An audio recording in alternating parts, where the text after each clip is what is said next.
హైదరాబాద్ లో కన్సల్టేషన్ మరియు 3500 రూపాయల colour Doppler test Avis hospitals లో ఉచితంగా పొందండి.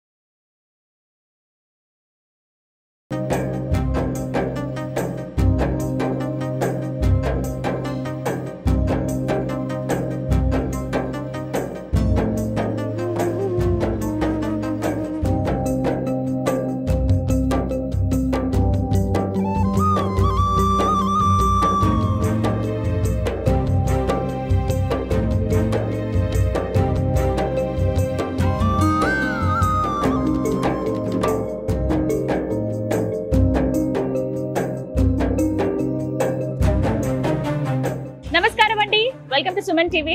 నేను గీతాంజలి. ఎంత అందంగా ఉన్నాయో కదా, ఇవన్నీ కూడా చేత్తో తయారు చేసినవే. ఇదే జీవనాధారంగా వృత్తిగా నమ్ముకున్న వాళ్ళని మనం చాలా మందిని చూస్తాం. వాస్తవానికి ఒకప్పుడు చేతి వృత్తుల మీదే ఆధారపడి కొన్ని వేల కుటుంబాలు ఉండేవండి. కానీ కాలానుగుణంగా వాళ్ళు వేరే ప్రాంతాలకు వలస వెళ్ళిపోవడము, అలాగే ఈ చేతి వృత్తులు చేసే వాళ్ళు కూడా అంతరించుకోవడం మనం చూసాం. కానీ ఈ బుట్టలు అల్లడం అనేది చాలా ప్రత్యేకమైన కళ. వాళ్ళకే వస్తుంది. ఎంత చక్కగా ఓపికగా కూర్చుని బుట్టలు అల్లుతూ ఉంటారు. అదే ఇప్పుడు హైదరాబాద్ లో దాదాపుగా నేను కొన్ని జంక్షన్స్ లో కొన్ని ఏరియాస్ లో గమనించాను. ఇలా బుట్టలు అనేవి ఇలా అల్లుతూ ఇక్కడే వాళ్ళు ఉండడం అంతా కూడా ఇక్కడే అన్నమాట. వేరే ప్రాంతాల నుంచి వలస వచ్చి ఇదే పని చేస్తూ ఉన్నారు. సో నాకు అనిపించింది, అసలు వాళ్ళ లైఫ్ స్టైల్ ఎలా ఉంటుంది, రోజుకి ఎన్ని బుట్టలు అల్లుతారు, ఎంత ఖరీదు ఉంటాయి, వాళ్ళ జీవనాధారం ఇంకా ఏమన్నా ఉందా, కేవలం ఈ బుట్టల అల్లిక మీద ఆధారపడి ఉన్నారా, ఇలా తెలుసుకోవాలనిపించింది, మీకు కూడా చెప్పాలనిపించింది. ఇక ఆలస్యం చేయొద్దు. వాళ్ళని అడిగాను నేను, కొంత సమయం మాకు ఇవ్వండి, మీ గురించి తెలుసుకుంటామంటే ఓఎస్ అన్నారు. ఇక మాట్లాడదాం పదండి.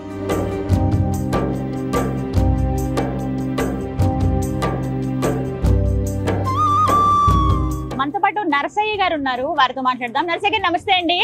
అమ్మ నమస్కారం. చక్కగా భార్యాభర్త ఇద్దరు బుట్టలు అల్లుతూ ఉన్నారు. ఎప్పటి నుంచి పని మీకు? మా నాయనోళ్ళ నుంచి. ఆహా, మా నాయనోళ్ళు వాళ్ళ నుంచి వాళ్ళ నాన్న నుంచి ఇదే పని, ఇంకా ఇదే వృత్తి అన్నమాట. ఏ ఊరు మీది? మాది గూడూరు, నెల్లూరు కవతల గూడూరు ఉంది కదా, అక్కడ నుంచి ఒక ఊరు ఇలేజీ చెన్నూరు అని. చెన్నూరు నెల్లూరు దగ్గర, గూడూరు దగ్గర. గూడూరు దగ్గర. మరి అక్కడి నుంచి హైదరాబాద్ రావడం? హైదరాబాద్ కంటే ఇంక అక్కడ కొద్దిగా అల్లుకొని మళ్ళీ కొద్దిగా పుల్లలు ఇవన్నీ వేసుకొని వస్తాం. వెళ్ళి వస్తూ ఉంటారు వెళ్ళి వస్తాం. అంటే ఇక్కడే కదా ఇంకా ఎక్కువ ఉండేది, హైదరాబాద్ లోనే. హైదరాబాద్. అంటే ఎందుకు హైదరాబాద్ వచ్చేద్దాం అనిపించింది? ఎందుకంటే ఇది బుట్లు ఇవన్నీ అల్లుకొని ఇంకెలా బతుకుదాం. అక్కడ మన చిన్న ఊర్లో ఇవన్నీ పోవు కదా. ఇక్కడ బాగుందా బిజినెస్ మరి మీకు? బాగానే ఉంది. ఎన్ని సంవత్సరాలు అయింది హైదరాబాద్ వచ్చి? ఒక సంవత్సరం అయింది. సంవత్సరం అయింది. ఇంతకు ముందు బెంగళూరులో ఉన్నాను, తిరుపతిలో, మళ్ళీ పూనా. ఇదే పనా? ఇదే పని, బుట్టలు అల్లుకోవడం. ఎక్కడ బాగా జరిగింది బిజినెస్? ఎక్కడ బాగా కొన్నారంటే బొంబాయిలో, పూనా. అక్కడంటే స్థలాలు ఇంత మాత్రం స్థలాలు దొరకవు ఉండడానికి. మున్సిపాలిటీ వాళ్ళు ఎక్కువ స్థలాలు దొరకవు, దాని వల్ల ఎందుకు లేని ఇక్కడ. చాలా రకాల బుట్టలు చూస్తున్నామండి. అంటే ఎన్ని రకాలు ఉంటాయి అసలు బుట్టల్లో? దీంట్లో ఆరడిస్తే కొన్ని ఫోటోలు చూపిస్తే వెళ్తాము. దీంట్లో కస్టమైజేషన్ అన్నమాట. ఇది రకరకాలుగా మీకు ఏ డిజైన్ కావాలంటే కూడా అది అల్లేస్తూ ఉంటారు. ఎంత టైం పడుతుంది ఒక బుట్టకి? ఒక బుట్టకి ఒక 5 రోజులు కూడా అల్లొచ్చు. పెద్ద బుట్ట 6 రోజులు 7 రోజులు కూడా ఉంది. ఒక రోజుకి 2 అల్లొచ్చు, 3 అల్లొచ్చు. తొందరగా అయిపోయేది? తొందరగా అయిపోయేది ఇవి. తయారైతే ఎలా అవుతుంది? తయారైతే ఇది హ్యాండిల్ చేయాలి. దీనికి సుత్తేది. ఎంతసేపు ఇది అల్లటానికి? ఒక రోజుకి వచ్చి 5-6 అల్లొచ్చు. 5-6 అల్లొచ్చు. ఈ మధ్యలో వైర్ లాంటిది ఏదో చూస్తున్నా. వైర్ అది. ఇవి ఇప్పుడు తడిసినా ఏం కావా? ఆరబెట్టుకోవాలి గాలికి. ఆరబెట్టుకుంటే, ఒకవేళ తడిస్తే ఆరబెట్టుకుంటే. ఎన్ని రోజులు ఉంటాయి ఇవి? ఉంటది ఒక 2 సంవత్సరాలు 3 సంవత్సరాలు. అవునా? 2-3 ఏళ్ళ దాకా స్ట్రాంగ్. 10 ఏళ్ళు కూడా ఉండే బుట్ట ఉంది. 10 ఏళ్ళు ఉండేది. 10-15 సంవత్సరాలు కూడా ఉంటుంది. ఉందా ఇప్పుడు? ఉంటది. ఇవన్నీ చేసుకుంటే, ఇది పాలిస్ అవన్నీ చేసుకుంటే 10 సంవత్సరాల పైన. ఇప్పుడు ఈ అల్లుతున్నారు కదా, దీన్ని ఏమంటారు ఈ తీగల్ని? ఇది కేన్ అంటారు. ఇది ఒక్కొక్క అడవి ప్రాంతంలో ఒక్కొక్క ప్రాంతంలో ఉంటది. అక్కడ అన్ని చోట్ల దొరకదు. మీరు ఎక్కడి నుంచి తెస్తారు? ఇది మా ఊరు సైడ్ కొండల్లో కోనల్లో ఉంటది. ఇది పెద్ద పెద్ద అడవిల్లో మంచి నీళ్ళ ప్రాంతాల్లో ఎక్కడ ఉంటది అక్కడ ఉంటది. నీళ్లు లొయ్యల్లో ఉంటది.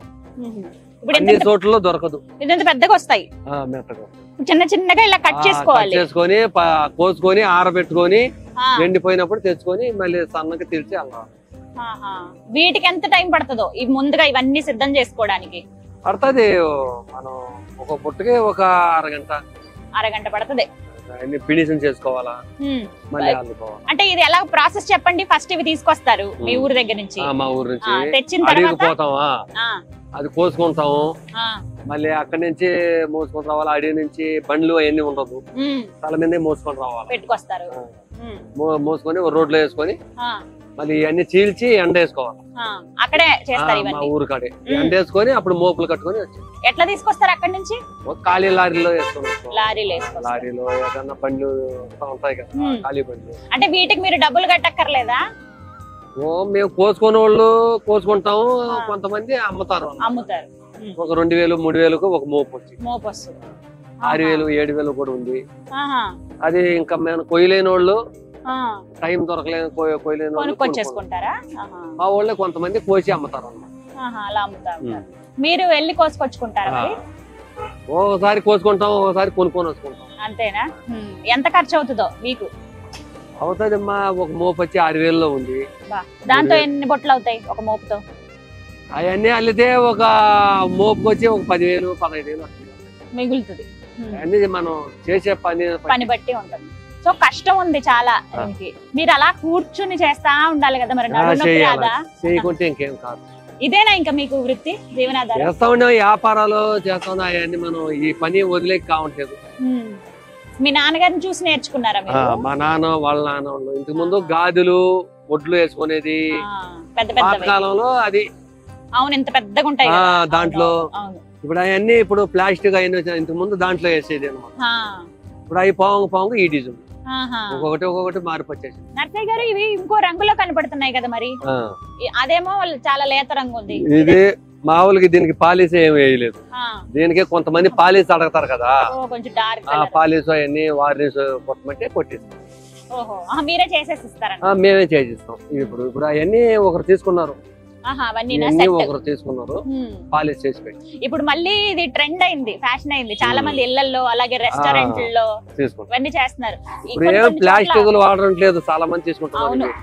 దీంట్లో ఏదైనా ఐటమ్ వేసుకుంటే చెడిపో బాగుంటది. ఈ కర్ర స్మైల్ వస్తది, ఇది వాసన వస్తుంది, ఏదైనా పువ్వు వాసన ఉంటది కదా, అట్లా ఉంటది. పాతదే ఈ పాలిష్ చేయకుంటే ఇంకా బాగుంటది. ఇది వాసన ఇది ఏదైనా ఒక ఐటమ్ లో మనం వేసుకుంటే, తినే పండ్లు గిండ్లు వేసుకుంటే కూడా చెడిపో బాగుంటుంది. సో అన్నిటికీ యూజ్ చేయొచ్చు. మన ఇంట్లో కూరగాయలు అవి కూరగాయలు వేసుకుంటే, పండ్లకి. కొంతమంది ఇలా జస్ట్ ఇంకా కొంచెం గంపల్లాగా ఉంటే, రౌండ్ గుట్టల్లాగా ఉంటే ఇలా లైట్స్ అవి పెడుతున్నారు. కొన్ని థీమ్స్ చూస్తున్నాం కదా హోటల్స్ లో, వాటిల్లో. సో మళ్ళీ పాతకాలమే తిరిగి వస్తుంది అనమాట, ట్రెండ్ అయింది. ఇప్పుడు ఇవే ఎక్కువ యూజ్ చేస్తున్నారు చాలా మంది. రోజుకి ఎన్ని అల్లుతారు? ఇది వచ్చి ఒక 4 అల్లొచ్చు. మామూలుగా మీరు ఇప్పుడు చేసే వాటిలో రోజుకి ఎన్ని బుట్టలు అల్లుతారు? 4 5. బాగా చేస్తే ఒక 5 6 రోజుకి. రోజుకి సంపాదన ఎంత? ఇంత లేదు, మన గిరాకీ అంత పడుతుంది. అంత ఎవరన్నా ఆర్డర్ ఇస్తే దాన్ని బట్టి ఆర్డర్స్ తీసుకుంటారు. నర్సయ్య, చదువుకున్నారా మీరు? నేను చదువుకోలేదు. చదువుకోలేదు అసలు? వెళ్ళలేదా స్కూల్ కి? మా పిల్లకాయలు చదువుకుంటున్నారు. ఎంతమంది పిల్లలు మీకు? 4 కొడుకులు. 4 కొడుకులు. ఆడపిల్లలు లేరా? ఏం చదువుతున్నారు పిల్లలు? ఒకడు 10వ క్లాసు, ఒక 5. ఒక అబ్బాయి వచ్చి బెంగళూరులో జాబ్ వచ్చింది. ఇప్పుడే ఈ సంవత్సరంలో చేరిపాం. ఒక సంవత్సరం. గ్రేట్ అసలు మీరు నిజంగా. పిల్లల్ని అంతా చక్కగా మీ ఇద్దరు భార్యాభర్త ఇద్దరు. పిల్లోడు మాత్రం చదువుకోలేదు. ఎందుకని? వాడు చదువుకేస్తే మేము ఇటు వచ్చేస్తాం కదా, ఇక్కడ పోకుండా అట్టే నిలబడిపోయాడు. ఈ పని మాత్రం. పిల్లలు గూడూరులో ఉంటున్నారా? గూడూరులో హాస్టల్లో ఉంటారు. అయ్యో, అక్కడ ఉన్నారు. మేము నెలకు ఒకసారి అప్పుడప్పుడు పోయేసి వస్తాం. అవునులే, ఇక్కడ ఎలా ఉంటారు. కాదు మరి మీకు ఇదేనా మీ ఇల్లు కూడా? ఇదే, ఇక్కడే ఉంటాం. ఏదైనా రూమ్ తీసుకోవాలంటే మూసి పెట్టి పోతే బుట్లో ఉండవు, ఎవరైనా ఎత్తుకొని వెళ్ళిపోతారు. రాత్రిపూట ఏం చేస్తారు? మొత్తం ప్యాక్ చేసేస్తారు. ప్యాకింగ్ చేసి పరదా వేసేసి వెళ్ళిపోతారు. ఏడే ఉంటాం, ఏడే పండుగ ఉండేది ఇక్కడే. కాదు మరి పెద్ద వర్షం అవి పడినప్పుడు? తారుపత్రి ఉంది కదా, కష్టమే కదా. నెక్స్ట్ ఇప్పుడు మళ్ళీ వర్షాలు ఎక్కువైతే దాంతో పాటు చల్ల ఒకటి ఇంటికాడ ఇల్లు ఉంది. ఇంటికాడ ఇట్ట వస్తే ఇట్ట. ఫోన్ ఏది? ఐఫోన్ అది జేబులో? లేదు లేదు, మామూలు ఫోన్. మామూలుదేనా? పెద్ద ఫోనే వాడుతున్నారు. ఎందుకంటే ఇది ఫోటోలో ఏదైనా పంపుతారు కదా వాట్సాప్ లో, అవునవును, ఏదైనా కావాలంటే దాన్ని చూసుకుంటే వాళ్ళు కస్టమైజేషన్ అన్నారు కదా ఇందాక, అలాగనమాట. జస్ట్ మీకు ఫోటో పంపితే చాలా, పంపితే చాలు, అది చూసుకుంటే వాళ్ళు చేస్తాం. షేక్పేట్ డౌన్ దగ్గర ప్రస్తుతం నేను ఉన్నానండి. నర్సయ్య గారు అలాగే వారి భార్య ఇక్కడ బుట్టలు అల్లుతూ ఉన్నారు. మీకు ఏ రకం కావాలి, ఈ మోడల్ కావాలి, పలానా చోట మీరు ఈ మోడల్ చూసి మాకు ఇలాంటి బుట్టలు కావాలని కూడా మీరు ఆర్డర్ ఇచ్చుకోవచ్చట. ఎగ్జాక్ట్ లొకేషన్ అయితే నేను చెప్తున్నాను, షేక్పేట్ డౌన్ అంటారు. మధ్యలో ఒక ఫ్రూట్ షాప్, ఇక్కడ అది జ్యూస్ షాప్ చాలా ఫేమస్. రోడ్ ఇలా డివైడ్ అవుతుంది కదా, అక్కడ ఎగ్జాక్ట్ గా లెఫ్ట్ సైడ్ కి వీళ్ళు ఇలా ఉన్నారనమాట. బయట అన్ని బుట్టలు అవి పెట్టారు, మీరు కావాలంటే వచ్చి కొనుక్కోవచ్చు. మరి భోజనం అవన్నీ ఎలా చేసుకుంటాం? వంట ఇక్కడే? మీరు వంట చేసి వచ్చేసి ఇంక అల్లుతా ఉంటారా? గ్యాస్ ఉంది కదా చేసుకుంటాం. మరి మీకు ఇక్కడ ఇబ్బంది అవ్వలేదా, ఎందుకు ఇక్కడ ఉంటున్నారు అలా అని ఎవరన్నా అడిగారా? అడిగితే కొంతమంది సైడ్ బాగా పెట్టుకోండి, రోడ్ లో పెట్టొద్దు, మంచివాళ్ళు పాపం పోలీసు వాళ్ళు కానీ ఎవరు ఇబ్బంది పెట్టలేదు, సైడ్ ని పెట్టుకోండి వ్యాపారం చేసుకోండి, సైడ్ పెట్టుకోండి అని చెప్తారు. అదేలేండి, మిగతా వాళ్ళకి ఎవరికి ఇబ్బంది కలగలేదు. మీకు వేరే వాళ్ళతో ఏమైనా ఇబ్బంది అయిందా? కొంతమంది ఆకతాయిలు ఉంటారు కదా రోడ్ల మీద, కొంతమంది ఆకతాయిలు ఉంటారు కదా రోడ్ల మీద ఉన్నారు, వాళ్ళ పాటికి వాళ్ళు పోతా ఉంటారు, మన పాటి మనకి. ఎవరన్నా వచ్చి బుట్టలు తీసుకుంటామని చెప్పి డబ్బులు ఇవ్వకుండా బుట్టలు పట్టుకెళ్ళిపోయారు? లేదు, అట్లా ఎప్పుడైనా అయిందా? అవలేదా? వాళ్ళు అడిగితే మనం ఎందుకు ఇస్తాము? ఆహా, డబ్బులు ఇస్తామని అంటారు కదా, అట్లా లేదు. ఏముంది, ఇంకా నెక్స్ట్ ఏం చేద్దాం అనుకుంటున్నారు మీరు? మేము ఎందుకంటే ఇదే వదలాలంటే కావట్లేదు, మనం చేసే పని కదా, వేరే పని రాదు. చిన్నప్పటి నుంచి చేసి ఇదే పని, ఇంకేదైనా ఖాళీ బాబు ఉద్యోగం చేస్తున్నాడు, ఇంక మిగతా వాళ్ళు కూడా జాబ్ చేస్తే ఇంక ఇది మానేస్తారా? మానేది కాదమ్మా, ఇది అంతేనా? మా పిల్లలు చేయరు, అవునవును, పిల్లలు చదువుకునే వాళ్ళ వారికి చేయరు అంటే ఈ కళని కాపాడుకోవాలనే ఉద్దేశం. ఇది మానేకి కావాలి, ఇది ఇంకా ఆపరు. పిల్లలు ఉద్యోగం చేసిన ఏం చేసినా ఇంటికాడ అయితే కూడా ఏదో ఒక బుట్ట ఏదో ఒకటి చేస్తా ఉంటాం, ఖాళీగా ఉంటాం ఇంటికాడ పోతే. ఇప్పుడు మరి ఒకవేళ ఒంట్లో బాగోనప్పుడు ఆపుతారా? 1-2 రోజులైనా రోజు పెడతారా? టైమింగ్స్ ఏంటి? ఇదే మనం ఎప్పుడు కావాలంటే అప్పుడు చేసుకోవచ్చు, మన సొంత పని, మనం కావాలంటే చేసుకోవచ్చు, లేకుంటే 1 రోజు 2 రోజులు ఉండదు. అత్యంత తక్కువ రేటు ఏది, ఎక్కువ రేటు బుట్ట? 100 రూపాయల నుంచి ఉంది.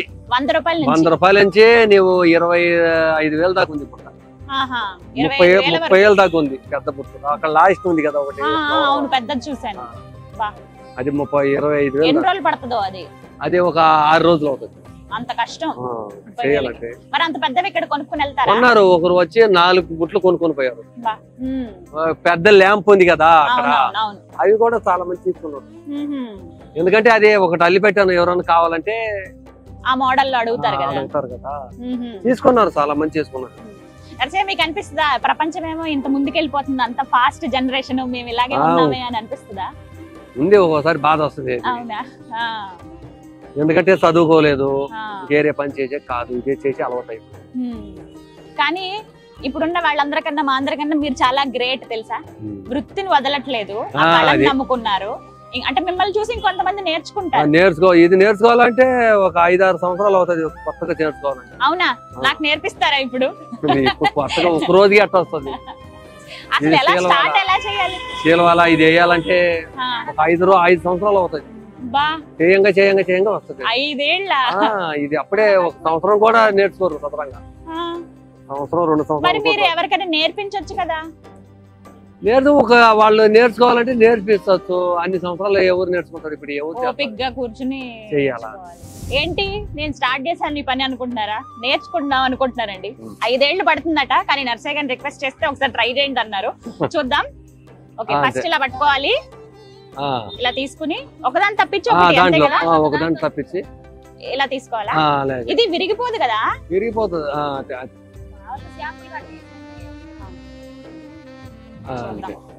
ఇలా దగ్గరికి అనాలి. అయ్యో, అట్టే వచ్చేస్తే 1 నెలలో కనుక్కుంటారు మీరు. నేను చాలా టాలెంటెడ్. బాగా చేస్తున్నారు. దాంట్లోకి రండి, దాంట్లో తప్పిపోయింది, దాంట్లో ఇది అంతే. తిప్పుకో, మళ్ళీ ఇది చేత్తోనే ఎడమ చేత్తో తిప్పుకోవాలా, అలా తిప్పుకుంటే వేసుకోవాలి. దాంట్లోకి ఆహా తేడా వచ్చేస్తుంది. భలే ఉంది. ఎడం చేస్తే ఇలా తిప్పుకుంటూ కుడి చేతితో రా.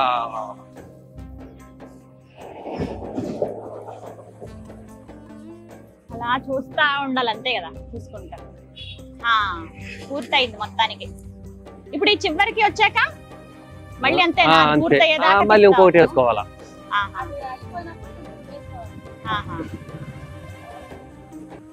చేత్తో లాగాల. నాకు వచ్చేసింది కనుక్కున్నాను.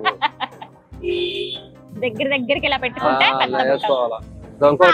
ఇది ముగించాలంటే టైం పడుతుంది ఖచ్చితంగా. నెమ్మదిగా దగ్గర కూర్చేసుకోవాలి. ఇట్లా చూడండి, ఇలా నీట్ గా భలే వచ్చింది చూడండి. అలా ఎంత పెద్ద బుట్ట వస్తుంది. చివరికి ఇలా మలుస్తున్నారు అనమాట. ఇక్కడ చూడొచ్చు, ఇట్లా దగ్గరికి ఇలా ముడుస్తుంటే చక్కగా ఒక బుట్ట లాగా వస్తుంది. చాలా బాగుందమ్మా, చాలా కష్టపడ్డాను. థ్యాంక్ యూ, నేర్పించారు. చాలా బాగుంది.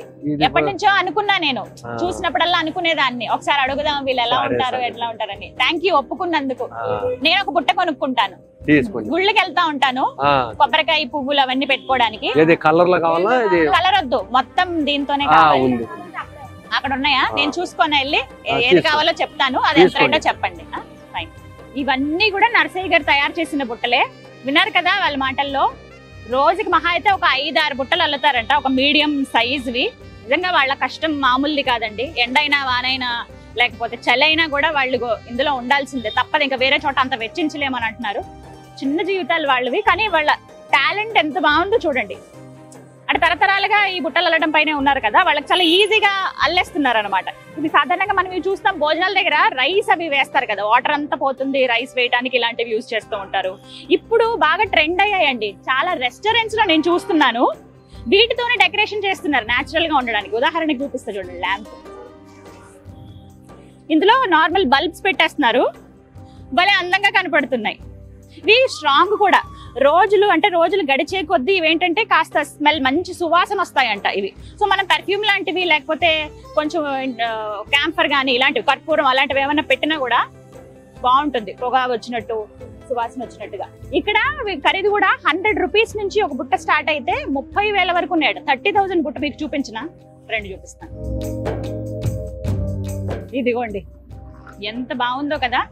ఓపికకి దండం పెట్టాలి. దగ్గర 6 రోజుల పని అంట ఈ బుట్ట. 30,000 రూపాయలు. ఇలా ఇక్కడ పెట్టడానికి కూడా రీజన్ ఏంటంటే, ఒకళ్ళెవరో మాకు ఇలా కావాలని ఒక ఫోటో చూపించారట ఆయనకి, వెంటనే అల్లటం స్టార్ట్ చేశారు. సో ఇక్కడ డిస్ప్లేకి పెట్టారనమాట, ఎవరైనా కావాలంటే కొనుక్కోవచ్చు. 30,000 రూపాయలు అంట ఇది. అంటే ఆ పని కూడా అంతే ఉందండి వాళ్ళ కష్టం. ఇవన్నీ కూడా నార్మల్ గా మనం చూసేవే. ఇప్పుడు మనం చెప్పే కదా రెస్టారెంట్ థీమ్స్ పెట్టేటప్పుడు, ఇవి వైర్ తో వస్తాయి. కొంచెం వైరు, అలాగే ఈ బుట్టలు అల్లేటువంటి ఇది ఒక మెటీరియల్ ఎక్కడో అడవుల్లోకి వెళ్ళి నీళ్లున్న దగ్గర తీసుకుని వస్తారంట. వెదురులా ఉంటుంది కానీ ఇవి వెదురు కాదు. ఈ బుట్టలు చిన్నవి అయితే భలే ఉన్నాయి. నాకు ఇవి చాలా నచ్చాయి. టెంపుల్స్ కి వాటికి వెళ్ళినప్పుడు, నేను ఇప్పుడు గుళ్ళకి బాగా వెళ్తున్నాను కదా, వాటికి ఇలా కొబ్బరికాయ పువ్వులు సరిపోతాయి పెట్టుకోవడానికి.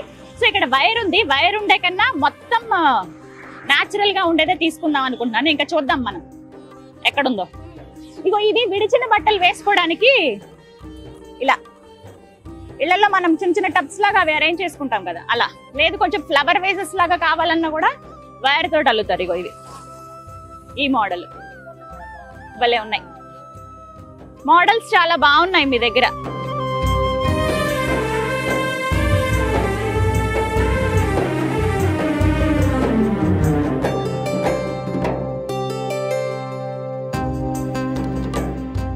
ఎంత ఇవి? అంతేనా? బయట వాళ్ళకి కూడా, బయట వాళ్ళకి ఎంత చెప్తారు అంతే చెప్పండి రేటు. అంతేనా?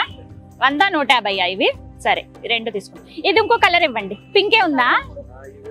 సరే, పింకే ఉందిలే. ఇవి రెండో తీసుకుంటాను, ఓకేనా?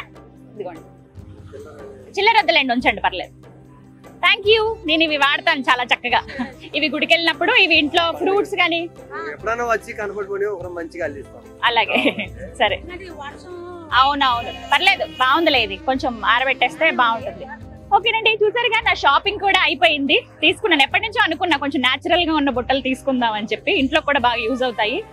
మిమ్మల్ని రిక్వెస్ట్ చేసేది ఏంటంటే, వీళ్ళని ప్రోత్సహించడంలో భాగంగా మీరు కూడా ఎప్పుడైనా ఈ దారిలో వెళ్తున్నప్పుడు, ఇక్కడనే కాదు మీకు ఎక్కడన్నా కనిపించినప్పుడు ఒక 100 రూపాయలు పెట్టి ఒక బుట్ట తీసుకోండి చాలు. ఎవరికైనా గిఫ్ట్ ఇచ్చేటప్పుడు కూడా మీరు బుట్ట తీసుకున్న తర్వాత ఫ్రూట్స్ అవి పెట్టి ఇవ్వండి. చాలా చాలా బాగుంటుంది. అంటే వాళ్ళు ప్రోత్సహిస్తే కొన్ని తరాల వరకు వాళ్ళు చెప్పుకుంటారు. అంటే ఇదే వృత్తి మీద ఆధారపడే వాళ్ళకి ఒక ప్రోత్సాహం అందించినట్టు ఉంటుంది అనేది నా ఉద్దేశం. సో వీడియో చేయడానికి రీజన్ కూడా అదే. అంతరించిపోతున్న కళలు ఇవన్నీ కూడా అవి మనమే బతికించుకోవాలి. వాళ్ళని మనం ప్రోత్సహించి కాపాడితే మనల్ని గుర్తుపెట్టుకుంటారు. తర్వాత తరాలు వాళ్ళకి కూడా చెప్తారు ఎలా అల్లాలని. అల్లటం మాత్రం చాలా కష్టమండి. నేను ట్రై చేశాను, బట్ మీరు కూడా వెళ్ళి ఎంకరేజ్ చేస్తారు కదా. ఇది వాళ్ళ వీడియో. నమస్తే. రైట్, మరి థ్యాంక్ యూ సో మచ్. చాలా ఓపిక్ గా చెప్పారు అడిగినవన్నీ కూడా. ఇలాగే మీరు జాగ్రత్తగా ఉండండి, రోడ్ సైడ్ కదా కొంచెం. అలాగే మీరు ఈ కళను బతికించుకుందాం అనుకున్న మీ ఆలోచన అనేది నాకు చాలా నచ్చింది. థ్యాంక్ యూ సో మచ్ అండి.